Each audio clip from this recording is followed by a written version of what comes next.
আমি এর আগের দিন কোরআনের সূরা 2 আয়াত নাম্বার 178টা আপনাদের সামনে তুলে ধরেছিলাম। সেখানে বলেছিল খুনের বদলা খুন। আজকে আমি আপনাদের সামনে তুলে ধরছি কোরআনের সূরা 4 আয়াত নাম্বার 89। সেখানে কি বলেছে আমি পড়ে শোনাচ্ছি আপনাদের। তারা চায় যে যেভাবে তারা অস্বীকার করেছে তোমরাও সেভাবে অস্বীকার করো, যাতে তোমরা সবাই সমান হয়ে যাও। অতএব তুমি ওদের মধ্যে কাউকে বন্ধু করো না, যতক্ষণ না তারা আল্লাহর পথে হিজরত অর্থাৎ দেশ ত্যাগ করে।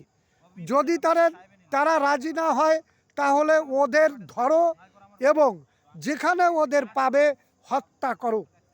আর ওদের মধ্যে তাহলে তাদেরকে আটক করো এবং যেখানে পাবে তাদেরকে হত্যা করো।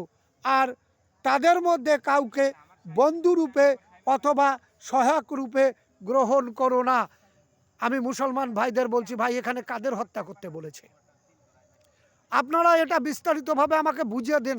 আছে কেউ আমাকে বুঝানো এই আয়াতটি? আসলে কোরআন শরীফ একটা বিপজ্জনক ধর্মগ্রন্থ। শুধু হিন্দুদের নয়, হিন্দু, মুসলমান, খ্রিস্টান, বৌদ্ধ সবার কাছে একটা বিপজ্জনক গ্রন্থ। কারণ যে গ্রন্থে পরিষ্কার মানুষকে দিয়ে মানুষকে হত্যা করার বিধান আছে। কেন? আল্লাহ যদি সর্বশক্তিমান ঈশ্বর হয়, তিনিও তো মানুষকে সাজা দিতে পারেন, যে কোনো মুহূর্তে পাপীদের মেরে ফেলতে পারেন। সেটা না করে তিনি কেন মানুষকে দিয়ে মানুষকে হত্যা করার বিধান দিয়েছেন? তাই বড় বড় কথা বলবেন না। আর যারা সনাতন ধর্মে ইউটিউবে এবং ফেসবুকে সনাতন ধর্মের দেবদেবীদের গালাগালি করছেন, তাদেরও আমি বলছি কোরআনে কিন্তু সেটা মানা করেছে যে যারা আল্লাহকে ছাড়া অন্য কাউকে ডাকে তাদের তুমি গালাগালি দিও না। আমি বারবার সেই সূরাটা আপনাদের মনে করিয়ে দিতে চাই।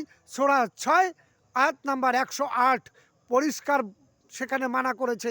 আমি অনুরোধ করছি আপনার ধর্ম নিয়ে আপনারা থাকুন, সনাতন ধর্ম সম্বন্ধে জানার চেষ্টা করেন না, বোঝার চেষ্টা করেন না। হ্যাঁ, মানা করছি না, গীতা পড়ুন, একধারে কোরআন পড়ুন, জানুন আমাদের ধর্মে কোথায় খারাপ।